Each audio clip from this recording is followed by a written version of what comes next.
Assalamu alaikum everyone. Welcome to Amazed by the Quran, a series in which I share with you what I find amazing about the Quran. In today's example, or hopefully a few examples, what I want to talk to you about is different kinds of plurals in the Arabic language. It's a nerdy grammatical thing, but it's actually pretty cool. In English you have book or you have books, right? So you have a singular or you have a plural. The Arabic language is more complex than that. So you can have something singular, you can have something dual, referring to two things.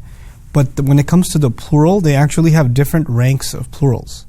So you have like a normal plural and you have like a super awesome plural, jam'u kathra. So they have a way of saying, in some cases, not for every word, but for some cases, they may have a way of saying books, and they may have one word for saying lots and lots of books. We have to add multiple adjectives to that in English, right? But they could just do it through jam'u kathra. A word like that in the Arabic language is ni'ma. Ni'ma means blessing. And one of its plurals is just a regular plural, an'um, and actually you can even consider it a weaker plural. It would probably appropriately be translated as the few blessings. So I'm saying the few in English, an'um, but that's actually embedded in the meaning of the word in the Arabic language. And another plural exists for the word blessing, ni'am, which is jam'u kathra, which would then mean many, many blessings. So an'um is a few blessings and ni'am is many, many blessings. You don't have to keep up with the Arabic for the purpose of this example. Just the idea that some plurals are weak and some plurals are strong.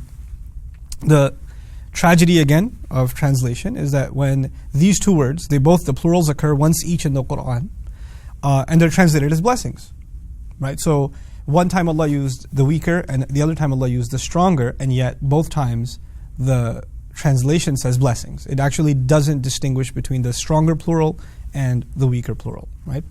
So I wanted to highlight to you, when did Allah use the stronger plural and when did Allah use the weaker plural, because I wanted to highlight how precise, how laser precise the language of the Quran is, how much it takes into consideration context and what's being said and what the perfect fit for that particular context will be. Allah talks about Himself. And He says, وَأَسْبَغَ عَلَيْكُمْ نِعَمَهُ ظَاهِرَةً وَبَاطِنًا. He unleashed onto you His blessings. Now in this context, because it is Allah who is unleashing blessings, and then He adds ظَاهِرَةً وَبَاطِنًا, which means the ones you can see and the ones you cannot see. He's basically talking about countless blessings. So you guessed it, He used the powerful plural, نِعَمَهُ.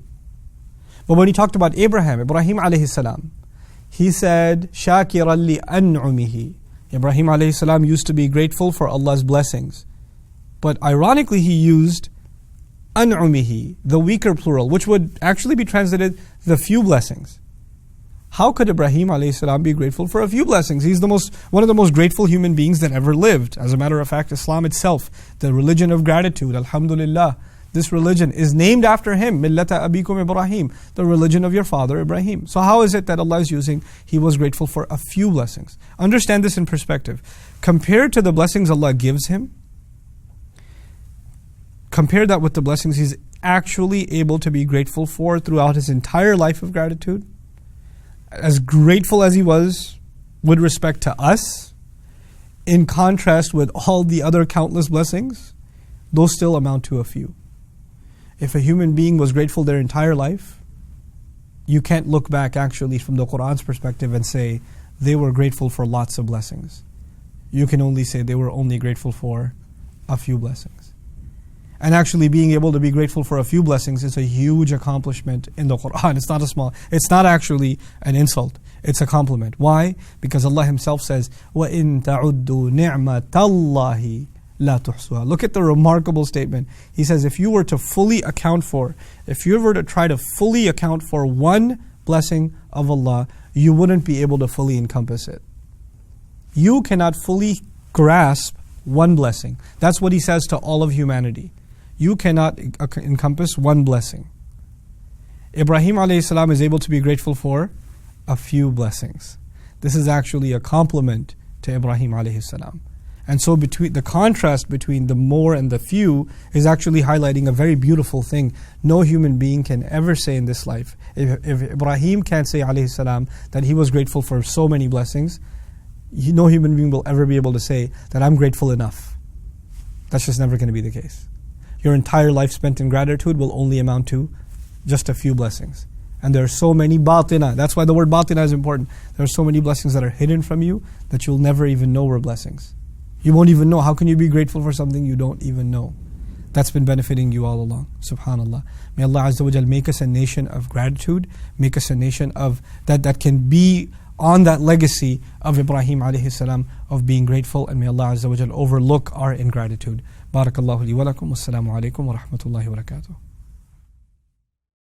Assalamu alaikum wa rahmatullah. If you enjoyed this video, please do share it with friends and family. If you want to see more videos from this series, click on the box at the top. If you want to see other videos, click on the box at the bottom. And don't forget to hit the subscribe button. Thanks.